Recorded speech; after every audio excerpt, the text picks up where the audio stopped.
Juste après l'homélie à la messe du dimanche, j'étais en train de me demander ce qui suit. J'ai oublié et je voudrais que vous m'aidiez à m'en souvenir. Quand on célèbre la messe le dimanche, après l'homélie, qu'est-ce qui suit? La communion? Le credo. Je crois en Dieu. Croire en Dieu, c'est lui faire confiance. C'est mettre toute sa confiance en lui. Et aujourd'hui, premier dimanche de carême, année A, toutes les lectures, même le psaume 50, 51 de David, nous conduisent à redécouvrir cette vérité de notre foi que je crois en Dieu, c'est faire totalement confiance à Dieu et donc faire totalement confiance à sa parole. Trois figures nous sont présentées, quatrième David, donc dans le psaume, mais trois figures nous sont présentées, les deux premières figures, pour nous dire que il nous arrive malheureusement, nous les hommes et femmes, de ne pas suffisamment faire confiance à Dieu, à sa parole.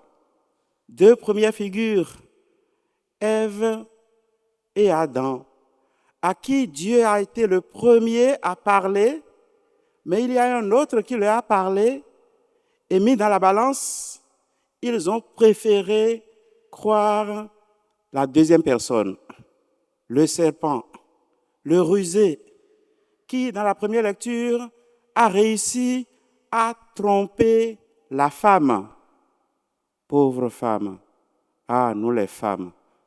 Mais au fond, la deuxième lecture nous dit, nous n'avons pas à nous en faire, nous les femmes, pour dire, les gens vont nous regarder comme si c'était nous, l'être de soupçon. Non. Saint Paul, que l'on qualifie souvent de misogyne pour ceux qui ne lisent pas en profondeur la parole de Dieu, lui qu'on trouve qu'il ne fait pas bonne place à la femme, dans cette deuxième lecture de la lettre aux Romains, il prend parti totalement pour la femme, parce qu'il ne parle pas d'elle une seule fois. Il parle de Adam. Et donc, même si c'est en premier la femme qui s'est laissée tromper par le serpent rusé, mais l'homme aussi aurait pu résister. Lui aussi, il s'est laissé tromper par le même serpent, la parole du même serpent. Et cette parole n'est pas la parole de Dieu. Et alors, Saint Paul fait sa théologie dans la lettre aux Romains en nous disant, le péché est arrivé par un seul homme, Adam. Et puis, la grâce, le salut, la justification nous est venue par celui que dans la liturgie de la nuit de Pâques, les ultètes désignera comme un tel rédempteur. Heureuse faute qui nous valut un tel sauveur, un tel rédempteur. Quand nous ne faisons pas confiance à Dieu, c'est encore lui, Dieu, par son Fils, qui peut nous aider à nous réconcilier avec Dieu. Alors, humainement, il nous reste quand même une attitude, celle de David dans ce psaume. Pitié pour moi, mon Dieu, pitié pour moi dans ton amour. Car c'est depuis le sein de ma mère que j'étais pécheur. Mais je compte sur ta miséricorde, justement. Je compte sur ta parole. Mes amis, je crois en Dieu. Est-ce que Dieu a besoin de soumettre sa légitimité à un vote de confiance?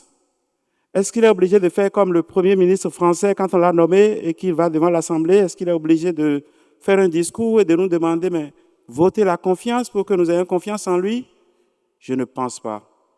Dieu, il est digne de confiance.